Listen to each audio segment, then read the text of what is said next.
Life After Prison. By Silence You. Kabanata 2101 hanggang 2110. Ang ekspresyon ni Soren ang pinakamasama sa kanila.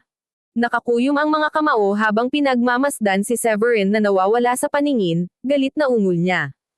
Si Severin ay isang maswerteng lalaki. Napuno ng malungkot na pakiramdam ng pagkabigo ang kanyang tono, ngunit wala siyang magagawa tungkol dito. Sa proteksyon ni Oscar ay naging walang saysay ang lahat. Wala silang nagawa kundi ang magmura sa ilalim ng kanilang hininga. Ang elder sa tabi ni Soren ay bahagyang sumimangot habang ang kanyang tingin ay nananatili sa direksyon kung saan umalis ang Grundy Unosek. Tapos sabi niya sa nagtatampo na boses, "Umalis na tayo." Ang pangyayaring ito na nakapaligid sa pangunahing disipulo ng Grundy Unosek ay napakahalagang balita. Dapat natin itong iulat kaagad sa sekta. Pagkatapos ay inilabas ng elder ang kanilang mga alagad. Maraming iba pang mga walang kaakibat na practitioner ang nagtanim ng hindi puot, kundi inggit, kay Severin. Nakuha ni Severin ang pinakamaraming ngayon pagkatapos na maangkin ang napakaraming mga labi ng wildfire. Ang kanyang pangalan ay malapit nang makilala sa buong South Sky. Hindi nagtagal ay umalis ang mga walang kaakibat na practitioner, habang ang balita tungkol sa nangyari sa mga guho ng wildfire ay kumalat, medyo matalinghaga, tulad ng napakalaking apoy.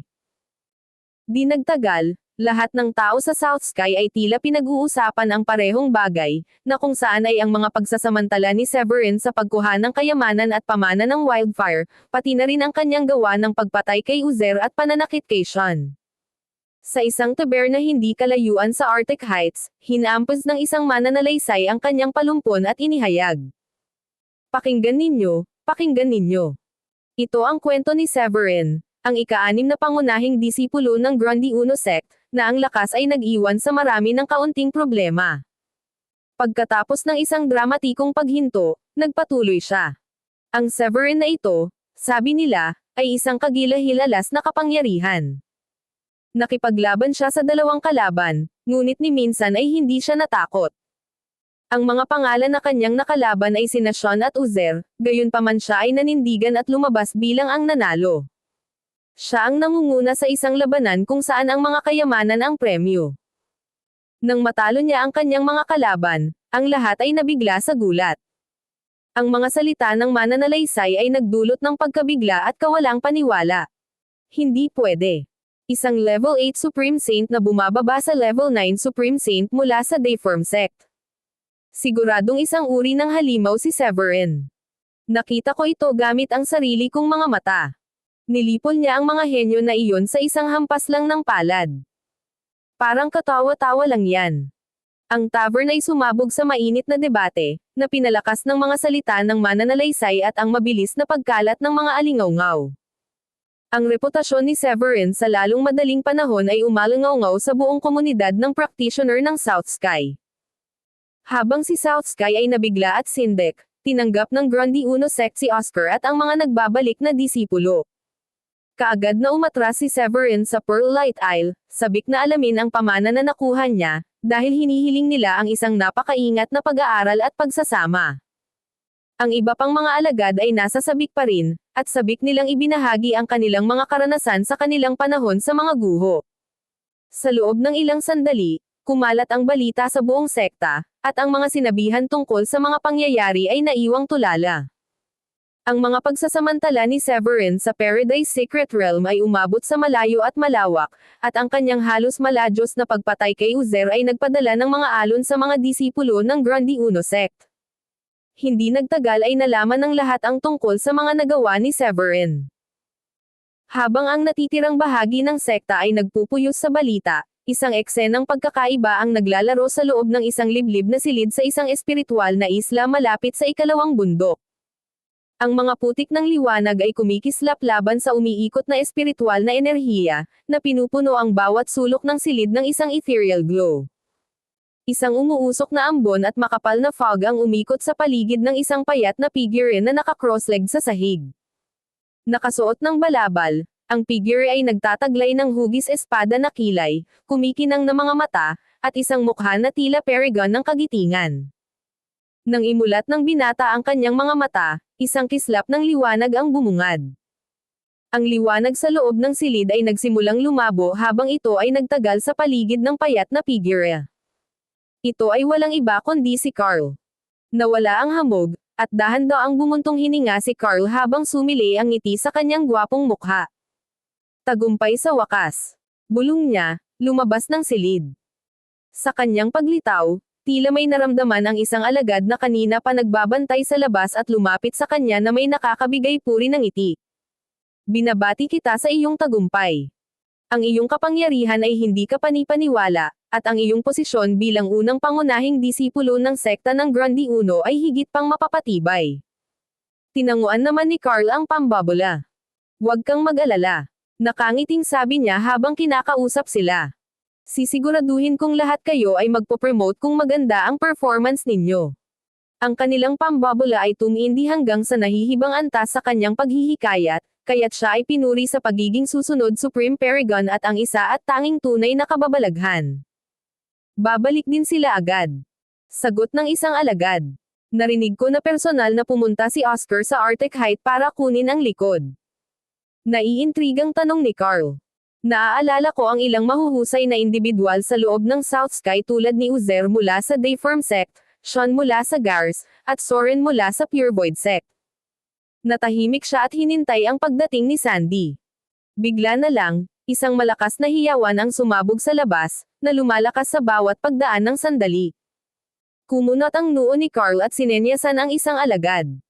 Maaari mo bang pakitingnan kung tungkol saan ang kaguluhang ito, In? Si In, ang maikling disipulo, ay lumabas upang alamin kung ano ang nangyayari at bumalik kaagad.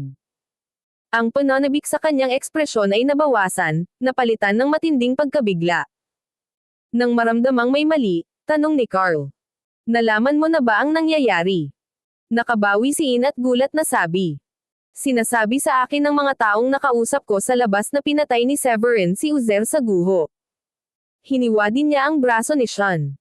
Pero hindi iyon. Inangkin daw ni Severin ang mana at ultimate spiritual treasure ni Wildfire. Habang ikinwento ni In ang sinabi sa kanya, nagbago ang ekspresyon ni Carl mula sa pag-usisa, sa pagiging seryoso, hanggang sa tuluyang nauwi ito sa lubos na hindi makapaniwala. Inaasahan na niya ang kabiguan ni Sandy ngunit hindi ang pagbangon ni Severin. Sina Uzer at Sean ay makapangyarihang tao, ngunit natalo sila ni Severin. Ang balita ay nawalan ng imek kay Carl, at ang kanyang katahimikan ay nagdulot ng tensyon sa kapaligiran. Ang mabilis na pagtaas ni Severin ay nagdulot sa kanya ng tunay na pagkagulat. Si Carl, bilang unang pangunahing disipulo ng Grandi Uno Sect, na biniyayaan ng katawa-tawang malakas na Sky Soil Divine Constitution, at nabalitang reincarnation ng isang sinaunang practitioner, ay napailing sa mga pangyayaring nangyari. Nagdalamhati siya na nabigo si Sandy na makuha ang espiritual na kayamanan. Si Severin ay ang maswerteng tao na nakakuha ng mataas na kalidad na espiritual na kayamanan pati na rin ang pamana ng Wildfire. Siya ay maituturing na isang kahanga-hanga, kahit noong sinaunang panahon. Sa isang mas sinaunang panahon sa kanyang nakaraang buhay, ang pagkatalo sa dalawang kahanga-hangang tao na mas malakas kaysa sa sarili ay isang gawa na kahit kakaunti lang ang makakamit. Habang abala si Carl sa pagproseso ng impormasyong iyon, lumitaw ang figure ni Sandy sa itaas ng isla, na bumalik kasama si Oscar at ang iba pa mula sa Arctic Heights. Bumaba siya sa harapan ni Carl at napayuko sa hiya. Nabigo ako sa pag-secure ng espiritual na kayamanan. Nakaramdam din ng pangamba si Sandy ng mga sandaling iyon. Ipinagkatiwala sa kanya ni Carl ang pagkuha ng Sky Soil Zenith mula sa mga guho, kaya walang alinlangang mabigat ang kanyang pagkabigo. Dahil sa kabiguan niya, hindi siya mapalagay, at natakot siya sa pagsaway ni Carl sa kanyang pagbabalik sa sekta. Dahil sa pananahimik ni Carl at palaipat-lipat na emosyon, na-misinterpret ito ni Sandy bilang galit. Nagmamadali niyang paliwanag. Masyadong mabilis ang pagbangon ni Severin. Napatay niya ang Uzer ng Dayform Sect at nagdulot ng napakakritikal na pinsala kay Sean. Walang sino man sa mga kababalaghang tao ang makakalaban sa kanya. Lahat ng pumasok sa mga guho ay bumalik na walang dala dahil marami sa maahalag ang kayamanan ang naklaim ni Severin. Ang pait na naramdaman ni Sandy ay hindi mailarawan ng husto sa mga salita. Pang-anim siya sa listahan ng mga kababalaghan ng Grundy Uno Sect, at ang kanyang Perfect Stage Level 8 na Supreme Saint Attainment ay maaaring higaitan ang kahit isang Level 9 Supreme Saint. Sa kasamaang palad, marami sa mga kahangahangang pumasok sa mga guho ay mga stellar fighters na may lakas na lampas sa kanilang antas. Ang mga nagawa ni Severin ay higit na kapansin-pansin. Noong nasa level 7 pa lang siyang Supreme Saint, nakagawa siya ng matinding suntok kay Sean. Pagkatapos gumawa ng isang pambihirang tagumpay sa level 8 Supreme Saint, si Severin ay lumayo pa at pinatay si Uzer bukod pa sa paghiwa sa braso ni Sean. Paano aasahan ni Sandy na mga agaw ng kayamanan laban sa isang malakas na tao? Gayunpaman, hindi siya sinisisi ni Carl.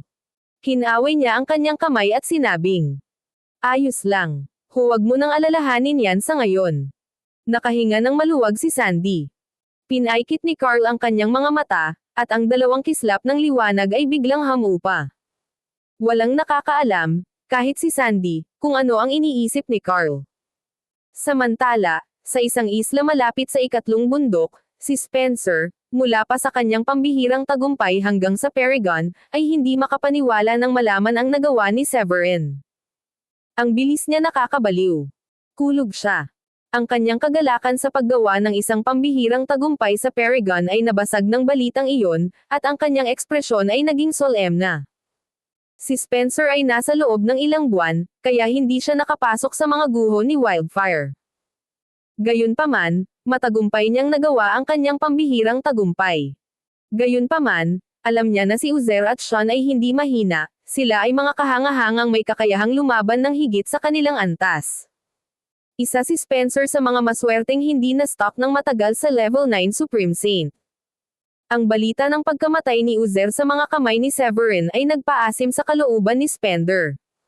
Siya at si Severin ay parehong core disciples at nakatakdang magsagupa sa paparating na sect tournament, na gaganapin sa isa pang 2 buwan. Matutukoy ng labanan ang rangkang ng mga henyo, ang kanilang pagiging kwalipikado para sa Starry Sky Battle Space, at magpapasya kung sino ang mamumuno sa Grundy Uno Sect sa hinaharap. Ang pagiging pinuno ng sekta ay panghabang buhay na pangarap ni Spencer, ngunit ang biglaang paglitaw ni Severin bilang isang mabigat na karibal ay nagdulot ng gulo sa kanyang mga plano. Habang kumalat ang balita tungkol sa mga kaganapan sa Arctic Heights, isang alon ng kalungkutan at pagkabigla ang bumalot sa mga pangunahing puwersa. Sa loob ng Dayform Sect, gayunpaman, ang kapaligiran ang pinaka-tense. Isang nakasusuklam na aura ng pagpatay na layunin ang nagmula sa pangunahing bulwagan ng sekta, at ang mga disipulo na naruroon ay nahihirapang huminga. Sa loob ng bulwagan, ang kanilang pinuno ng sekta, si Jason, ay nakaupo ng malungkot sa pangunahing upuan kasama ang kinatawang pinuno ng sekta na si Gianluca sa gilid niya. Napuno ng 2 hanay ng elder ang natitirang upuan sa magkabilang gilid ng mesa. Si Guano ay may masamang tingin ng pagkadismaya at galit habang nakatayo sa harapan ni Jason at ikinwento ang nangyari sa Dayform Sect sa Arctic Heights. Bagamat medyo pinaganda niya ang kanyang kwento, ipinarating pa rin niya ang asensya ng kanilang kahihiyan. Ipinatawag ni Jason ang pulong pagkatapos malaman ang pagkamatay ng kanyang minamahal na alagad. Nang halos lahat ng elder ay nagtipon, sinabi niya sa kanila, "Pakinggan natin ang iyong iniisip." Tumikim si Gianluca. Ang Grundy Uno Sect ay ang pinakamataas na sekta sa buong South Sky, at ang lakas ni Oscar ay higit pa sa atin. Pakiramdam ko ay pinakamainam para sa atin na maging maingat at manatiling mahinahon hanggang sa ang pagkakataong maghayganti ay magpakita mismo sa Starry Sky Battle Space. Nauna niyang sinubukang kunin si Severin sa sagradong lawa ngunit nabigo sa kanyang pagsisikap na gawin ito. Ang pagsaksi sa mabilis na pagbangon ni Severin ay nagdulot ng panghihinayang, gayon din ng pagkabigla. Bukod sa kanyang personal na paghanga kay Severin, naunawaan ni Gianluca kung saan nakasalalay ang kanyang katapatan bilang miyembro ng Dayform Sect, kaya ang paghihiganti kay Uzer ay nasa agenda. Sa nakikitang ang Starry Sky Battle Space ay 2 o 3 buwan na lang ang layo, magiging hindi kapanipaniwala para sa anumang sekta na makipagdigma laban sa isa pa, kaya ang kanyang panukala na panatilihin ang status quo, kahit na pansamantala. Ang kanyang mga salita, Gayunpaman, ay sinalubong ng agarang pagsalungat, habang ang isa sa mga elder ay umusbong. Hindi ko tinatanggap ang panukalang ito. Namula ang ekspresyon ng elder sa galit. Si Uzer ang ating haligi. Ang kanyang talento ay maaaring hindi kasing husay ng ating pinuno ng sekta, ngunit mayroon siyang kakayahan na maabot ang ganoong kataasan sa hinaharap at maaaring maging isang Royal Paragon sa hinaharap. Dapat tayong maghayganti sa Grundy Uno Sect, kung hindi, hindi natin may tataas ang ating ulo sa South Sky. Ngumisi si Gianluca bilang tugon. At sino sa atin, ang magdasal, ang posibleng maging katapat ng isang level 8 Royal Paragon gaya ni Oscar? Ang tanong niya ang nagpatahimik sa agitated hall. Si Oscar, ang pinakamalakas na Royal Paragon sa buong South Sky sa sandaling iyon. Maging ang kanilang kasalukuyang leader ng sekta, si Jason, ay nanghihina sa antas 6 habang ang kanyang kinatawan na si Gianluca ay nasa ika-5 antas. Isang hanggal na hamanin si Oscar sa antas na iyon. Sa kabila ng babalang iyon, ilang elder ang nanatiling matigas ang ulo sa paghihiganti. Ang bulwagan ay pumutok sa mga argumento, sa bawat panig na sinusubukang kumbansihin ang iba na ang kanilang napiling paraan ng pagkilos ay ang pinakamahusay na paraan pasulong.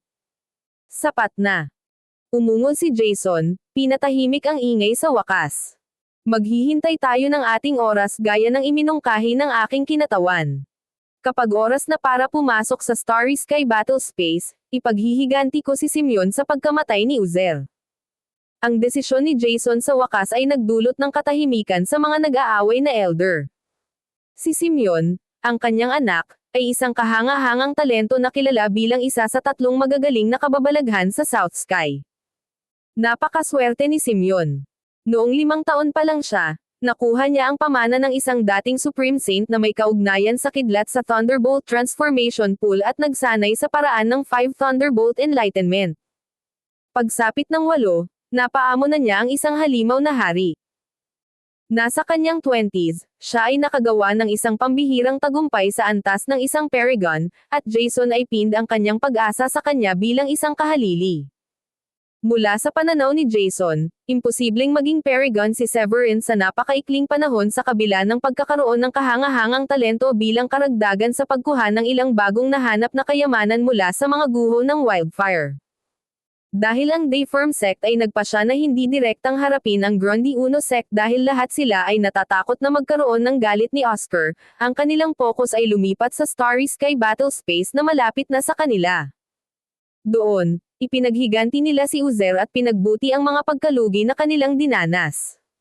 Samantala, sa loob ng isang silid ng pagsasanay sa Pearlite Isle, si Severin ay pumasok sa pag-iisa at ganap na nakakalimutan ang katotohanan na ang Dayform Sect ay kasama siya sa kanilang hit list. Bagamat hindi siya gaanong nakuha mula sa mga guho, ang kulang sa dami niya ay napunan sa kalidad. Kung ito man ay pamana ng Wildfire, ang Book of True Void Enlightenment, ang combat technique na kilala bilang Lotus Wildfire, o ang Katanji tanging espiritual na kayamanan na kilala bilang Sky Soil Zenith, lahat sila ay mga kayamanan na ang naaabot ay higit pa sa mga ordinaryong Supreme Saint. Kahit na ang mga Paragon ay labis na nagnanais sa kanila. Ang unang order ng negosyo ni Severin pagkatapos bumalik sa sekta ay unawain muna ang Sky Soil Zenith at master ang Sky Soil Heptagold Sword Energy bago lumipat sa The Book of True Void Enlightenment. Habang naka-cross-leg siya sa training room, itinoon niya ang kanyang atensyon sa Sky Soil Zenith. Ang bundok na kasing laki ng palad ay naglabas ng umaalon na aura na puno ng mayamang kapangyarihan ng mga banal na kasulatan ng pilosopiya. Para bang nakabuo ito ng sariling maliit na mundo. Bagamat mukhang maliit ito, ang pressure na dulot nito kapag ginamit ay maaaring sumaklaw ng ilang daang milya, na nagiging isang sinaunang sagradong bundok na bababa mula sa langit sa itaas. Ang walang hanggan nitong enerhiya ay maaaring magdulot ng agarang kamatayan sa sinumang Supreme Saint. Habang pinagmamasdan niya ang kumikinang na Sky Soil Zenith, huminga ng malalim si Severin at inilipat ang lahat ng kanyang espiritual na kapangyarihan sa kayamanan. Dahil ito ay isang elite quality na kayamanan, ito ay napuno ng isang namumuong kalooban at nilabanan ng husto ang pagtatangka ni Severin. Nag-vibrate ito sa kamay ni Severin, nananabik na makatakas. Hindi nabigla, Pinaandar ni Severin ang napakalaking espiritual na kapangyarihan sa lahat ng kanyang mga meridian at umungal. Manatili ka. Ang kanyang sigaw ay sumabog na parang kulog, at ang kanyang perfect stage level 8 na Supreme Saint Energy ay bumaha sa kabuuan ng Pearl Light Isle. Isang maelstrom ng espiritual na enerhiya mula sa paligid ang umikot patungo sa training room. Lumipas ang ilang araw, at sa wakas ay nasupil ni Severin ang kayamanan. Matapos sa wakas ay makuha ang kayamanan upang sundin ang kanyang kalooban, inihayag nito ang buong pangalan nito bilang Wildfire Sky Soil Zenith. Ang kayamanan, na nagtataglay ng mga nakakasakit at nagtatanggol na mga katangian, ay napik mula sa Nine Heavens Star Gold, isang halos walang katapusang halaga ng banal na bakal, at kalaunan ay nilagyan ng enerhiya ng langit at lupa. Matapos makumplito ang kanyang pagsasanay sa kayamanan, ipinadala ni Severin ang kanyang espiritual na enerhiya dito at naging sanhi ng pagpintig ng kayamanan na may maputlang dilaw na liwanag. Nabuo ang hindi mabilang na maliliit na burol ng espiritual na liwanag, at maraming kumikislap na berdeng itim na apoy na kumikislap sa paligid ng base nito.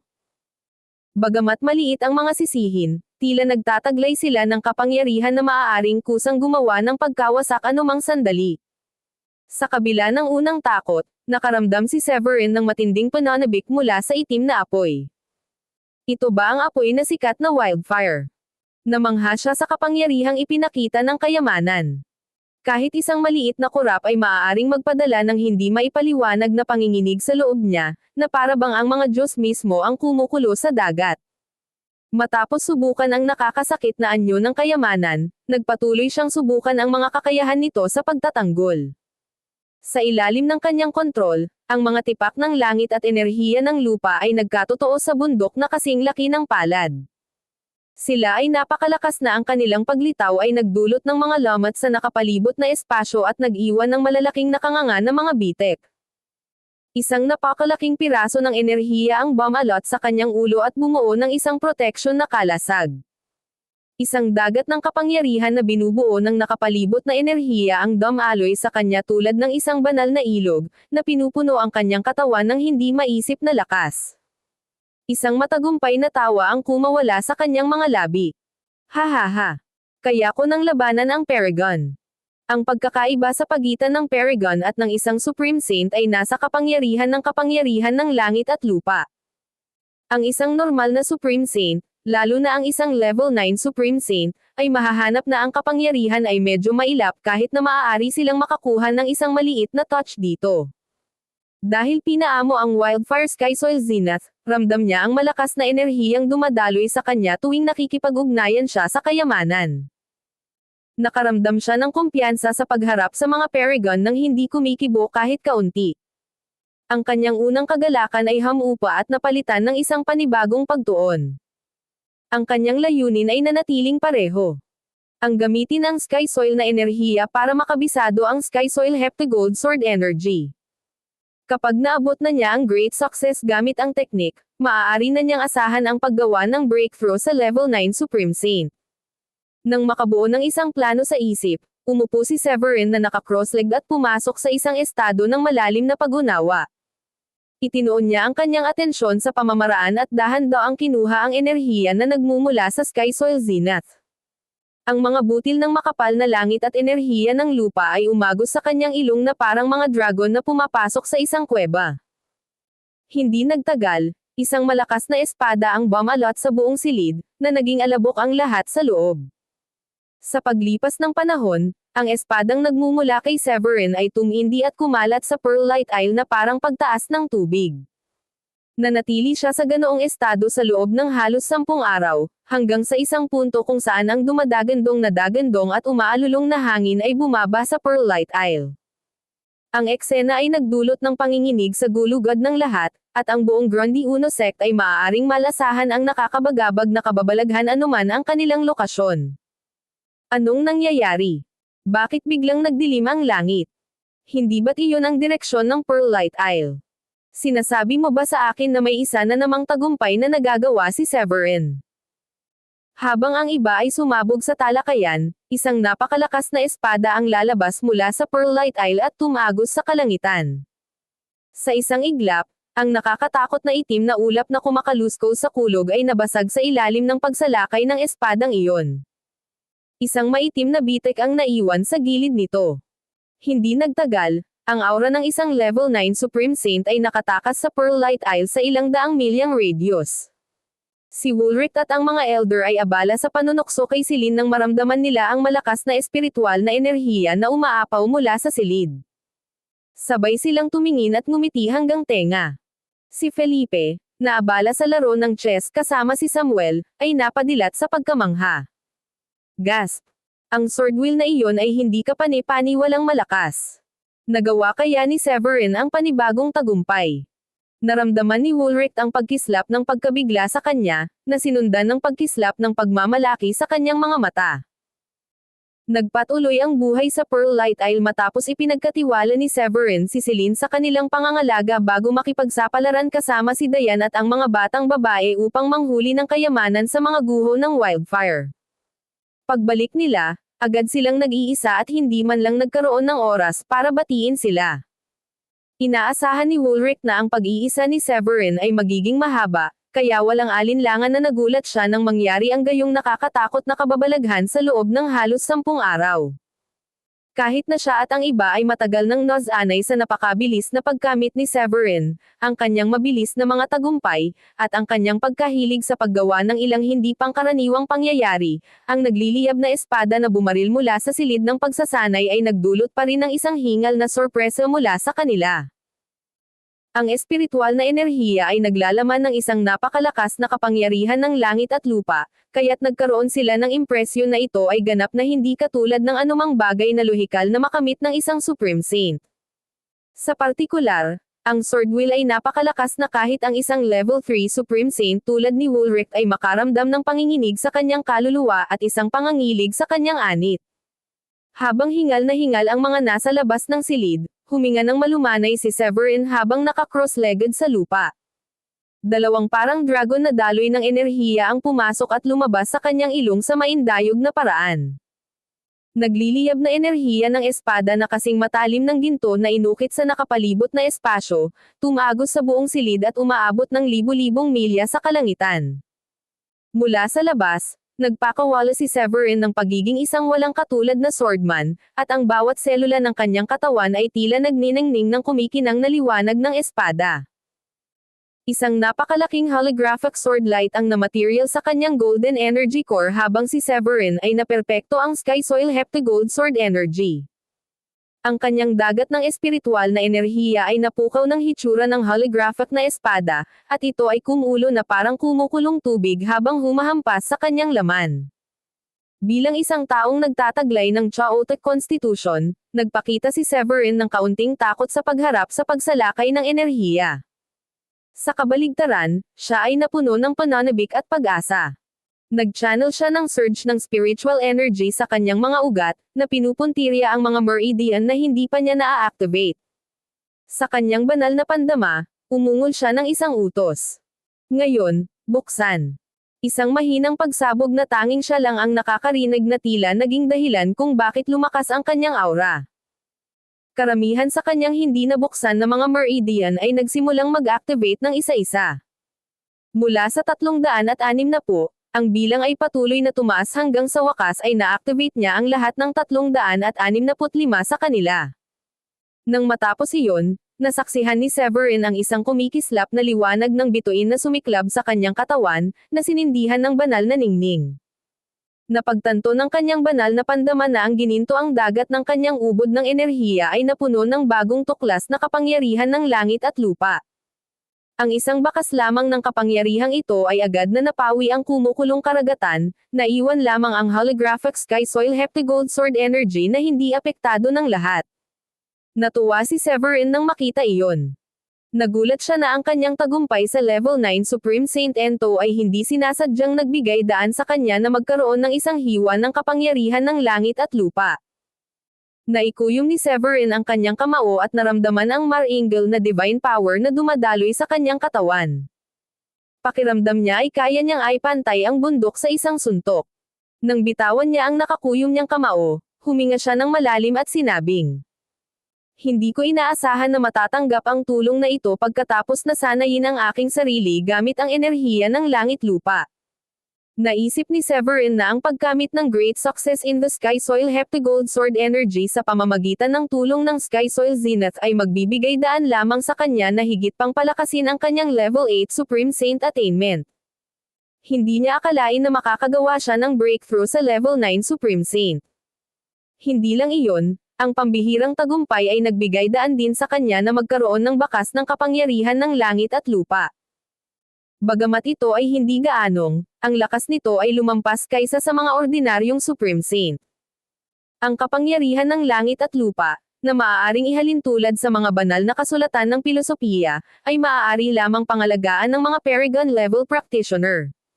Si Severin, gayunpaman, ay binuo ito ng mas maaga, at ito ay isang napakalaking bagay na magdudulot ng kaguluhan sa loob ng Grundy Uno Sect kung may mabalitaan. Ang salitang paragon, ay nangangahulugan ng transcendence na umaabot sa tuktok. Ang mga paragon ay maaaring bumuo ng isang tulay sa pagitan ng langit at lupa, paggising at paggamit ng kapangyarihan ng langit at lupa sa halip ng espiritual na enerhiya. Ang nasabing tulay ay nagpapahintulot sa kanila na gumamit ng mga banal na pamamaraan, na naglagay sa kanila sa antas ng mga celestial at Diyos tulad ng inilarawan sa mga alamat. Ang kanilang mga katawan ay sasailalim sa isang kumpletong pagbabago sa isang ginintoang estado, kabilang ang kanilang mga buto at dugo. Ang isang simpleng strike ay sapat na upang sirain ang isang lugar na may ilang dosenang milyang radius. Walang Supreme Saint ang makakapantay sa kapangyarihang iyon. Gayunpaman, ang pinakamahalagang aspeto ay ang pagpapala ng kapangyarihan ng langit at lupa. Iyon ang dahilan kung bakit napakalaki ng agwat sa pagitan ng isang Paragon at isang Supreme Saint. Ang pambihirang tagumpay ni Severin sa Level 9 Supreme Saint kasama ang maagang paggising ng kapangyarihan ng langit at lupa ay tunay na lumabag sa sentido komon. Noong una niyang natanggap ang The Book of True Void Enlightenment, pumasok siya sa isang virtual na mundo at nasaksihan mismo ang aura ng wildfire. Doon niya nakita ang isang bakas ng nananatiling enerhiya ng wildfire, na nagbigay sa kanya ng maagang sulyap sa kapangyarihan ng langit at lupa. Ganun pa man, hindi niya inasahan na na-develop ito ng ganoon kaga. Habang ipinagdiriwang ni Severin ang bagong nabuong kapangyarihan sa loob niya, ang enerhiya mula sa kanyang pambihirang tagumpay ay naglakbay na sa Grundy Uno Sect. Sa sandaling iyon, ang bawat alagad ay nakatingin sa langit.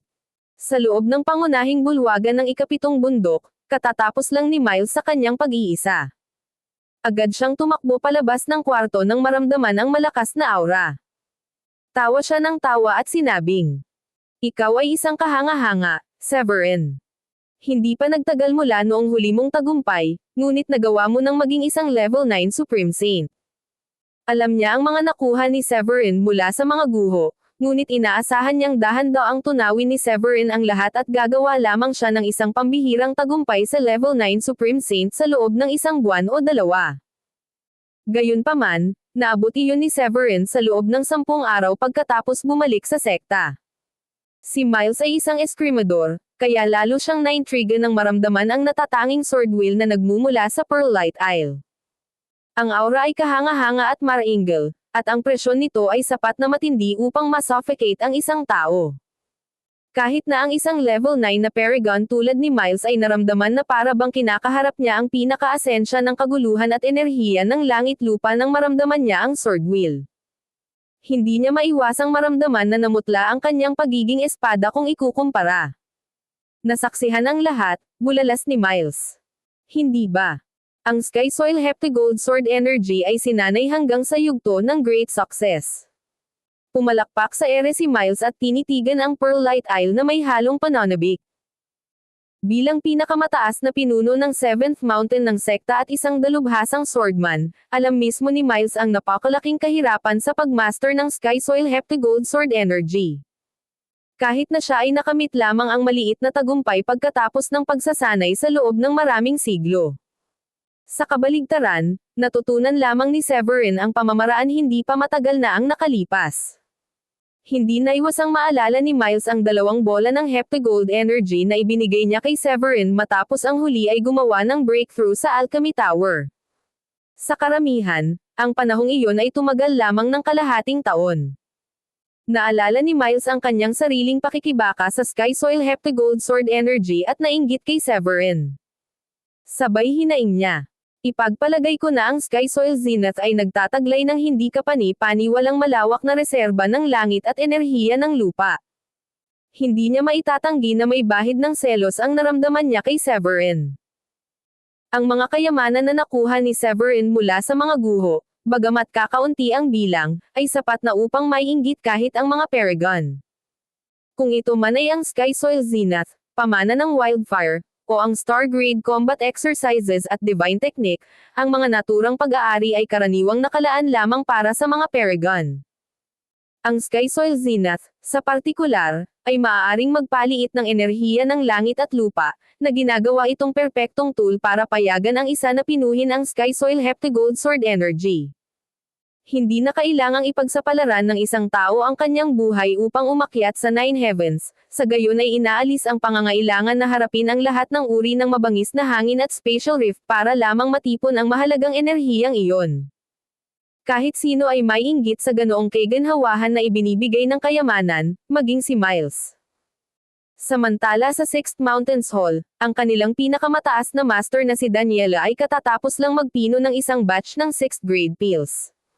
Sa sandaling naramdaman niya ang nakakaakit na aura, namula ang kanyang malambot na pisngi sa gulat. Anong nangyayari sa Pearlite Isle? Nanlaki ang mga balintataw ni Daniela sa gulat. Hindi ako makapaniwala. Mula nang makarating si Severin ang ikapitong palapag sa Alchemy Tower, ang optimismo ni Daniela sa kanyang mga talento ay limitado lamang sa alchemy. Sa kanyang tansya, aabutin niya ng hindi bababa sa 1 taon o 2 upang maabot ang level 9 Supreme Saint sa kabila ng kanyang pambihirang talento sa alchemical at pagkakaroon ng chaotic constitution. Sinabi niya kay Emery ang parehong bagay sa pagsisikap na maaliw si Emery na tanggapin ang posisyon bilang kasambahay ni Severin sa Pearlite Isle, dahil umaasa siyang matututo rin si Emery ng alchemy sa mga oras na iyon. Malinaw pa rin sa alaala ni Daniela na wala pang 1 buwan mula nang gumawa si Severin ng tagumpay sa level 7 kahanga-hanga at maringal. Ang 9 na bundok ng sekta ay nabigla sa pagkagulat matapos maramdaman ang tagumpay ni Severin sa level 9 Supreme Saint. Ang lahat ay umalis sa kani-kanilang mga taluktok upang tumungo sa iisang direksyon. Ang mga pinuno ng PIC ay hindi lamang ang nabigla sa bawat isang disipulo sa sect na natapon lang sa isang wilder pag-iisa sa loob ng silid ng isang bahay na kahoy na napapalibutan ng fog. Iba't ibang emosyon ang nagbago sa kanyang mukha nang maramdaman niya ang malakas na aura na nagmumula sa Pearlite Isle. Iyan ang kapangyarihan ng isang level 9 Supreme Saint. Medyo naging komplikado ang emosyon ni Celeste. Bumalik ang kanyang isip noong unang pumasok si Severin sa listahan ng rangkang, na mahigit kalahating taon na ang nakalipas. Si Severin ay nakagawa ng isang pambihirang tagumpay sa level 9 Supreme Saint na mabilis. Si Severin ay lumakas ng lumakas mula noong una siyang sumikat. Pinigilan niya ang kanyang sarili laban sa 2 kababalaghan sa mga guho, pagkatapos ay naglunsad ng isang nakamamatay na ganting atake kay Uzer at nagdulot ng matinding pinsala kay Sean. Sa wakas, ang pinakahuling nagawa niya ay isang pambihirang tagumpay sa level 9 Supreme Saint. Ilang sandali lang ang nakalipas. Parang panaginip lang ang lahat para kay Celeste. Ang mga ordinaryong Supreme Saint ay mahihirapang sumulong kahit sa bawat maliit na yugto, dahil kailangan nilang buksan ang hindi bababa sa 40 meridian at punuin sila ng espiritual na enerhiya ng langit at lupa bago sila makapagpatuloy. Kahit na ang mga mahuhusay na elite na disipulo ay nangangailangan ng ilang taon, minsan higit sa 10, upang makamit ang gayong mga antas. Maraming iba pang mga tao sa sekta ang natigil sa mababang antas, at mananatiling ganoon sa natitirang bahagi ng kanilang buhay. Kadalasan, ang mga pangunahing disipulo ay mangangailangan ng hindi bababa sa 5 hanggang 6 na taon upang maabot ang level 9 Supreme Saint mula sa antas ng isang halimbawa ay si Celeste. Ang mas malakas na mga pangunahing disipulo tulad ni Raymond at Carl, na mas mataas sa mga ranggo, ay mangangailangan ng hindi bababa sa 3 hanggang 4 na taon. Si Severin naman ay naabutan na niya si Celeste sa kabila ng pagpasok niya sa sekta mahigit kalahating taon pa lang. Ang kanyang pag-unlad ay nakakabigla, at si Celeste ay napuno ng masalimuot na halo ng mga emosyon. Habang nasaksihan niya ang aura ni Severin na pinupuno ng liwanag ang kalangitan, hindi naiwasang maalala ni Celeste ang nangyari sa palasyo sa loob ng guho. Gusto niyang sakupin ang pamana ni Wildfire, ngunit ang hindi inaasahang paglitaw ni Severin bilang isang powerhouse ay nag-iwan lamang sa kanya ng isang mataas na uri ng espiritual na kayamanan at isang maliit na bilang ng mga normal. Binawi niya ang tingin at nagpakawala ng mapait na tawa.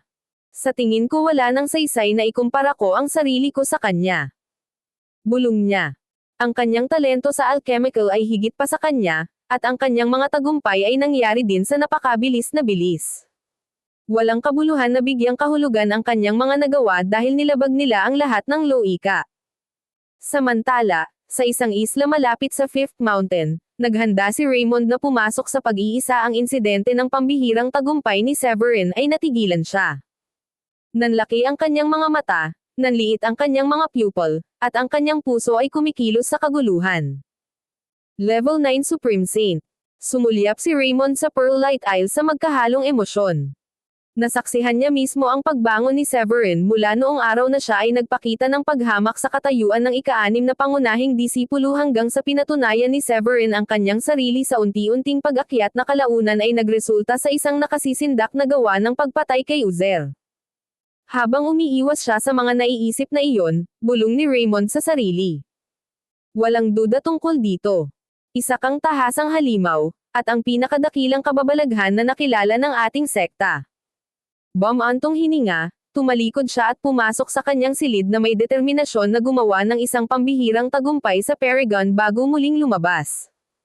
Maraming ordinaryong alagad ang namangha sa ginawa ni Severin. Marahil ito ang ibig sabihin ng pagiging isang tunay na kababalaghan. Ang kanyang mga pambihirang tagumpay ay dumarating ng natural gaya ng paghinga. Natatandaan kong mabuti na ang tagumpay ni Severin sa Level 7 Supreme Saint ay nangyari noong nakaraang buwan. Paano siya nakagawa ng 2 tagumpay sa isang buwan? Hindi mo ba alam na nasecure niya ang pamana ni Wildfire? Hindi dapat nakakapagtaka na maabot niya ito. Bakit hindi ako pinanganak na may talento niya? Nananatili pa rin ako sa Level 3 Supreme Saint kahit nauna pa akong sumali kaysa sa kanya. Kung ikukumpara sa pagkamangha at inggit na ipinakita ng mga lalaking alagad kay Severin, marami sa mga babaeng disipulo ang naging iba't ibang paraan. Tulad ng mga fangirl na nahuhumaling sa isang idolo, tumingin sila sa Pearlite Isle ng may paghanga at pagsamba. Sinabi sa akin na si Severin ay nasa 30 taon gulang pa lang. Nagtataka ako kung may type siya. Napakagwapo niya. At nakipag-away daw siya sa 2 kababalaghan sa mga guho bago pinatay ang isa mula sa Dayform sect na parang laro lang ng bata. Sobrang tumibok ng puso ko para sa kanya.